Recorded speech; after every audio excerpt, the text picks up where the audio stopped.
So what's going on, guys? My name's Chopper. Welcome everybody to a brand new video here today on the channel. Now guys, what we're going to be going over are 60 things that you need to know about Minecraft. These are going to be a bunch of facts about the game that are significantly going to increase your knowledge on this game and make your experience way better as a whole. If you guys do go on to enjoy today's video, then I would really appreciate a like rating. You guys absolutely destroyed the last video with getting over 5,000 likes, so we're going to go raise the bar a little bit for this video and go for 6,000 likes. I would really appreciate it. And if you are brand new to the channel and haven't yet subscribed, I want to welcome you. Thank you for being here, and I hope you guys enjoy your stay. Make sure to stick around and subscribe for more videos just like this in the future. And we've got plenty more Minecraft videos coming up down the road on this channel, so make sure to go ahead and stick around for that. But without further ado, guys, let's get into the 60 things that you need to know about Minecraft. Number 60, you can use a cactus to destroy extra blocks. Now, some people like to opt for having the cactus as sort of a trash can as opposed to a lava bucket, which I've mentioned in a previous video. This is basically a way to dispose of blocks that you're not using anymore. A lot of extra resources that you're going to throw away anyway. You can use a cactus to do so depending on how you place it. However, keep in mind you won't be able to place any blocks directly around it. Number 59, you can create your own coal using wood. Now, if you for whatever reason don't want to go and mine for regular coal, you can make it yourself by burning it. Now, using charcoal as a resource is really one of those only things I'm going to recommend to players who maybe are brand new to the game, or for whatever reason in your Minecraft game, if you physically cannot obtain any coal at the moment,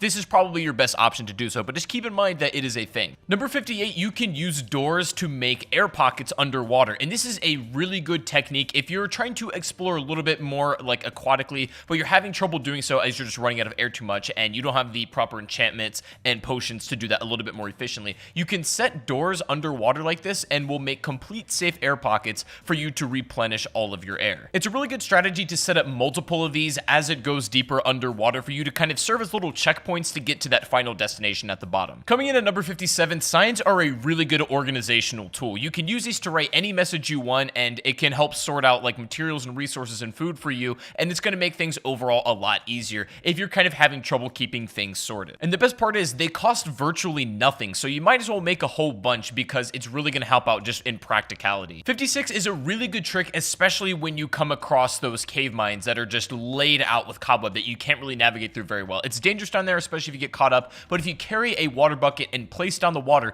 it's going to sweep up all of the cobweb in its way, and you can literally eliminate all of it in the blink of an eye. This is just yet another reason why you should always be carrying a water bucket in this game. Number 55, I think it's a really good idea to put lily pads in the water that lines your farm. Now, the reason you want to have this is because you can reach all of the wheat without having to ever jump into the dirt at all. And not to mention, the lily pads fit in just with the aesthetic very nicely, so it doesn't look bad if you just put a block there or something. It fits in, it's natural, and it's actually practical as well to reach all of your crops. I think this is a must-have for every farm. 54, if you want to put a clock or any item for that matter up on the wall, you can do so by putting an item frame over inside of your house and then placing a clock on that. This way, you can keep the clock on the wall, you don't always have to carry it with you, but you can put literally anything you like on here as well. A lot of the regular household items in Minecraft fit really well into these item frames, but you can put whatever you want in these. 53, you should really invest in making an armor stand. Now, not only do they just look really nice in your house when you have them, but they're also pretty practical because you can avoid putting extra armor into chests and just kind of taking up space.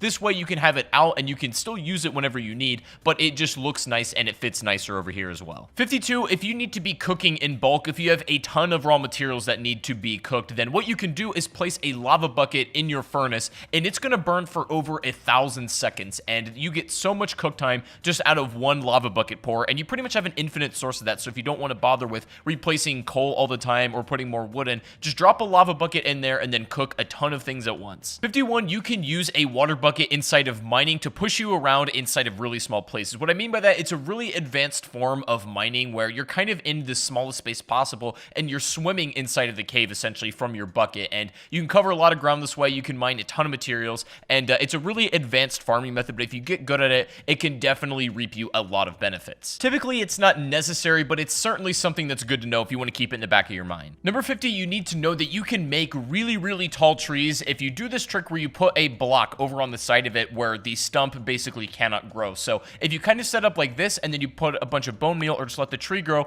you might get an extremely tall tree. This is good to know because you're going to reap more wood per tree, but it's also nice if you just want more aesthetic looking trees. Let's say if you're lining around a house or something and you don't want it to be so short. 49, you can actually manually explode creepers by using flint and steel, and this is a really good strategy because you don't have to kind of play around with them and risk your life getting too close and know, hoping they don't explode and end up killing you. So you can blow them up on your liking just by hitting them once with the flint and steel and run away and have plenty of time to be safe. This is also good if you want to tactically blow somewhere up as well. 48, this is a really good tip if you're inside of strongholds or down in caves where these things are. Silverfish are really annoying to fight because they tend to multiply, as you guys know, but the best way to avoid that is by hitting them with flint and steel as well. And when you burn them up, they don't actually produce more, which is good because it makes your life a ton easier. And this is probably the #1 thing you need to know if you're going to be kind of looting strongholds and exploring them correctly. Silverfish honestly aren't too bad on their own, but when they tend to multiply and stack up, things get a little bit dangerous. 47, you actually don't have to go very deep to find diamonds. Now, on your Y coordinates, this is the best way to tell where you are, and basically layers 11 through 16 seem to be prime time for finding diamonds. Obviously, you can find them a little bit lower,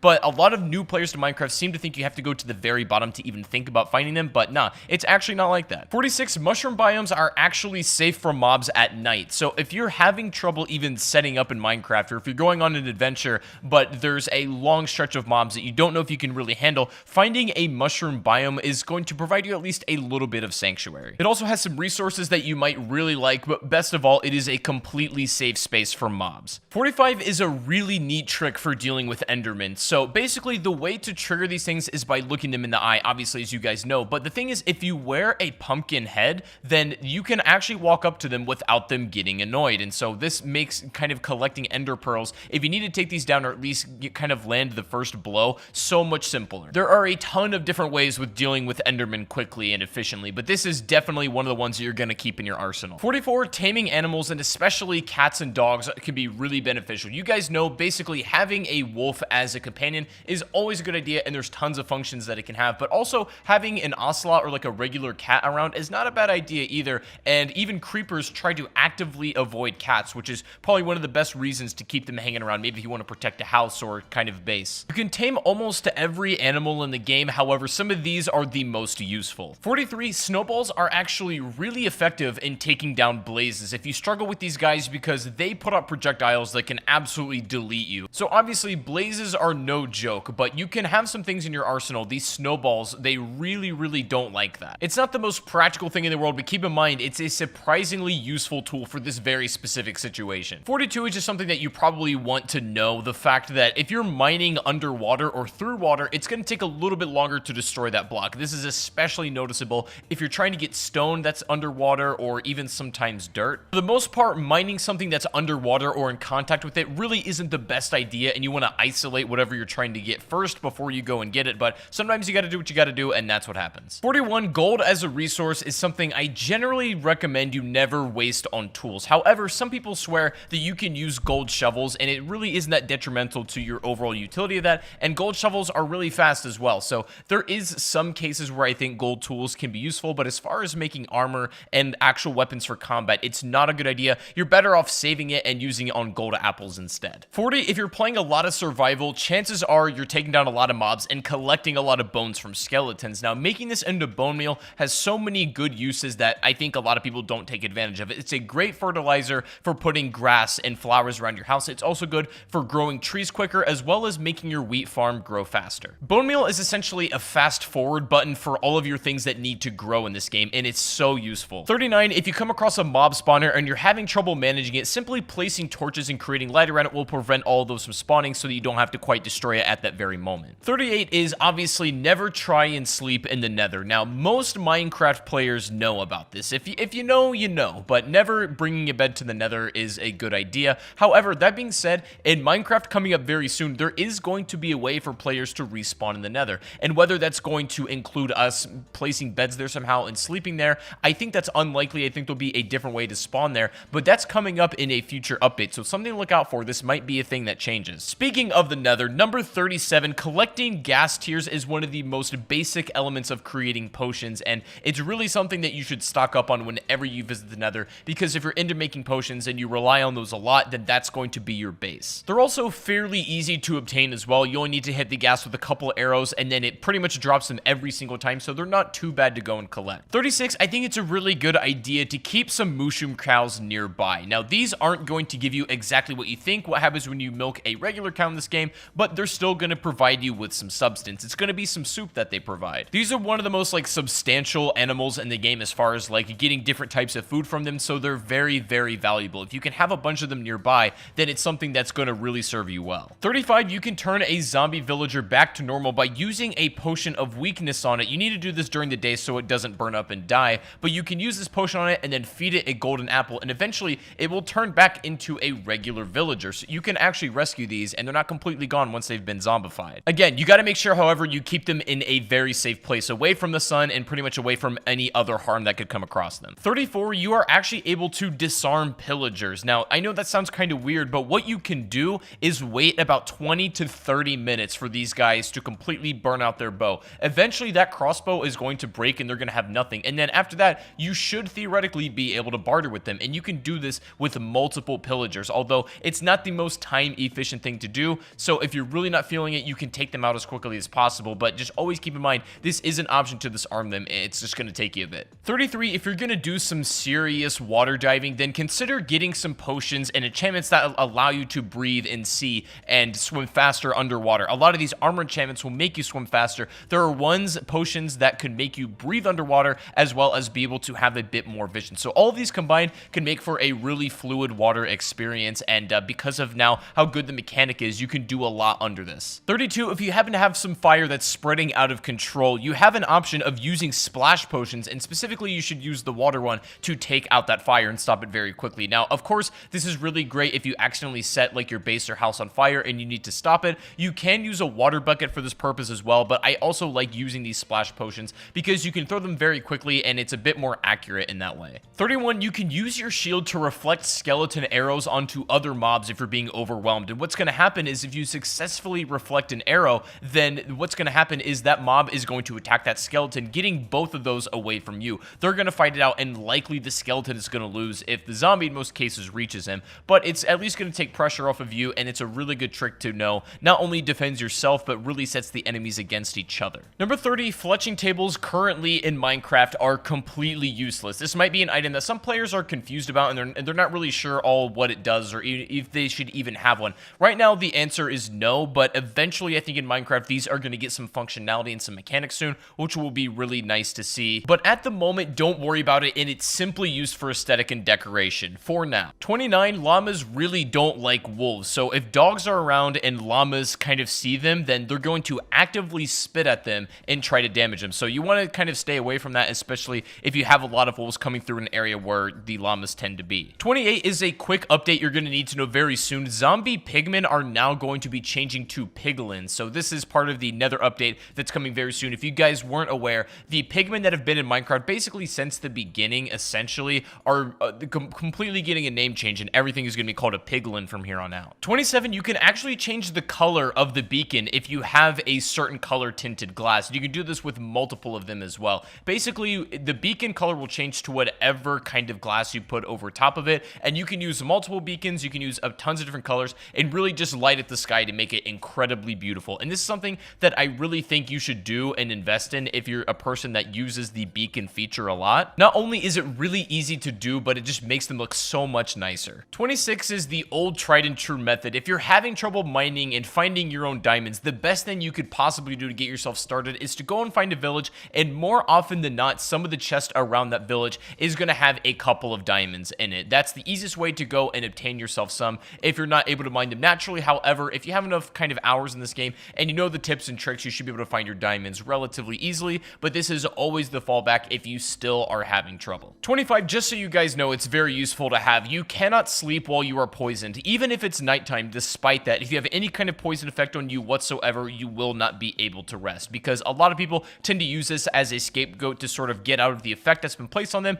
and hopefully they kind of respawn back in the morning with full health and the effect negated. But it doesn't work like that. You have to survive the entire poisoning or process before you can sleep. 24, zombies will not burn in the sun if they're in cobweb or under some shade. This can include like a tree if they're completely blocked from the sun with, but mostly cobweb if for whatever reason they're inside of that in the earth realm, then they will not burn up. So if you want to keep a zombie around for any reason whatsoever, this is probably the easiest way to do it. Not only does it make them significantly slower, but it does keep them safe from that sun. 23, raiding a woodland mansion and taking down the evokers is going to grant you a totem of undying. This is an item that is going to allow you one self-revive if you're holding it and you happen to die for any reason at all. You will keep all your stuff, and you'll basically get a second chance. It's one of the best items in the entire game, but it's not going to come at an easy price. So keep this in mind, but these are the people that you want to go after if you want to obtain this item. 22, ocelots will not take fall damage whatsoever. These are one of the very few animals in the game with falling from a high place, they will not receive any damage. And so this is going to allow you to maneuver quickly and somewhat dramatically while having a cat follow you for an ocelot if it's tamed, and it will not have any damage from falling. 21, cakes are one of the only food items that you can store externally on something, and this is not only good for managing space in your inventory, but can be something that you leave at your base if you happen to run out of food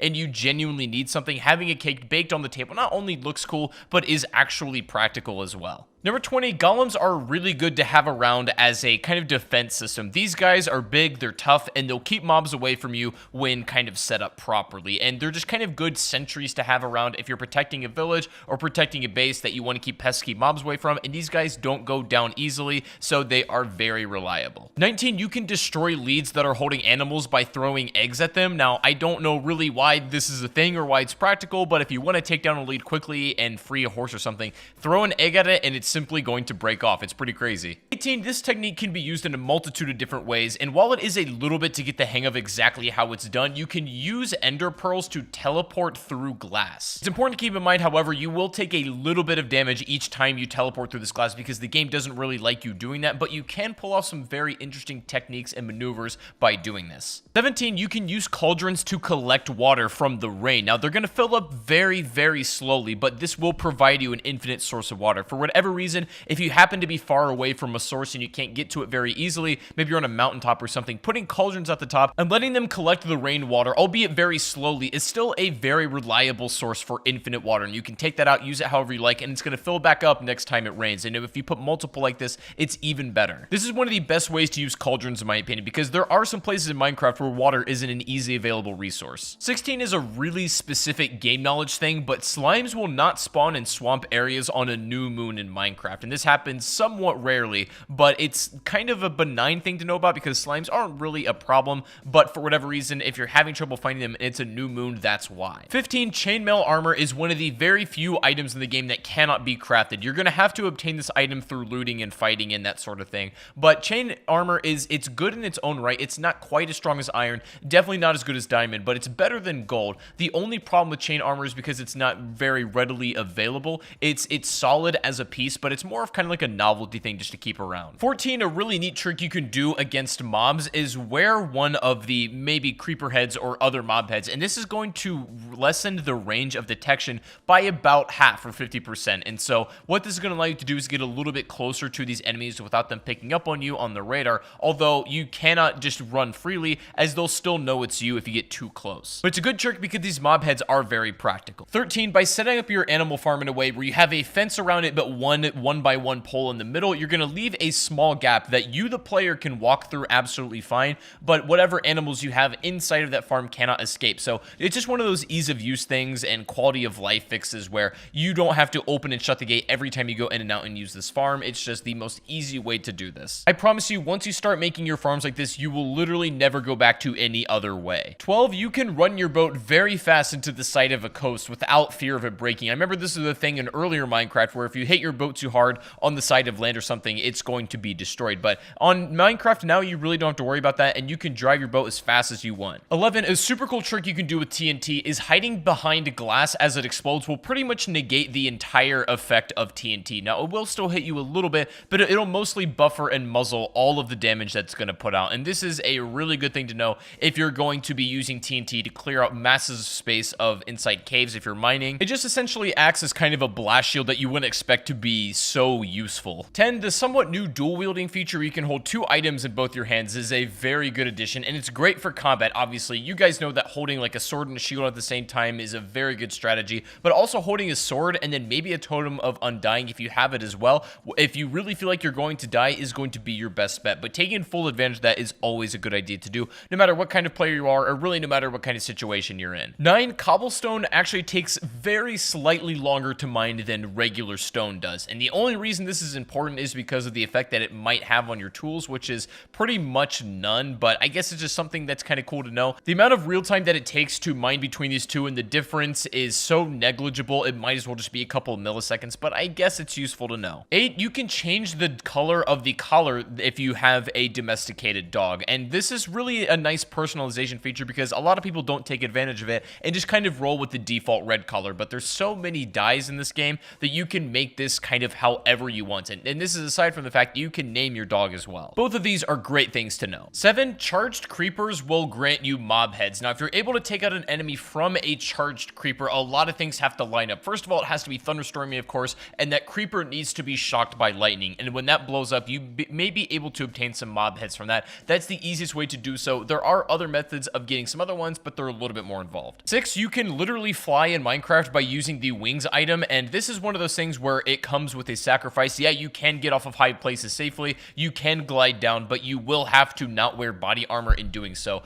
And this is a really good feature to use, but do it with caution as you are going to sacrifice having some body protection. 5, the position of your dog's tail will indicate the animal's health. If it's all like low and kind of between its legs, then you're going to know that your dog is low on health, and by feeding it, you'll slowly raise it back up. This is the best way to manage the health of your pets, and it's something to always keep an eye on. As they don't have a standard health bar, as it were, this is the best way to keep track of your pets. 4, bees, which are some of the brand newest additions to Minecraft, are one of the coolest new things that we've gotten in a long time. And bees, for the most part, are pretty much harmless unless you attack them first. They behave pretty much like bees in real life, where they will never ever harm you unless you kind of go out of your way to antagonize them. But for the most part, keep these guys around because they're friendly. 3, it used to be a really good strategy in Minecraft to put Endermen, and for that matter, other mobs on Soulstone, as it would slow them down and make it easier for you to take them out. But now in Minecraft, Endermen in particular just completely walk over this normally, and they're not slowed down by it. However, you are, so it's something to really be careful about, and the old trick that used to work back in the day isn't effective anymore. 2, baby zombie pigmen, or piglins I guess we should call them now, are the best way to get XP. This enemy will single-handedly give you the most per kill, but what you got to keep in mind is this is for like the standard enemies. Boss,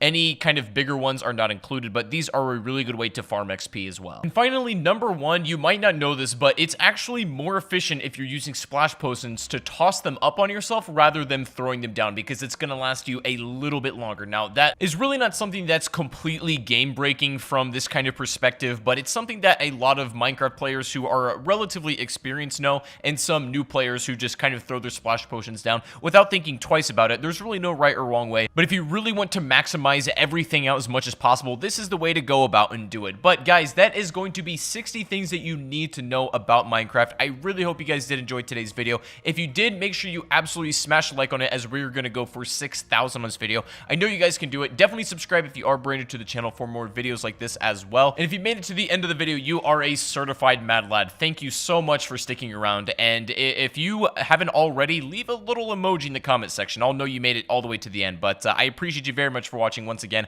Have a great rest of your day. Plenty more Minecraft content to come. But I'll see you guys in the next stream or the next video. Take it easy and peace out.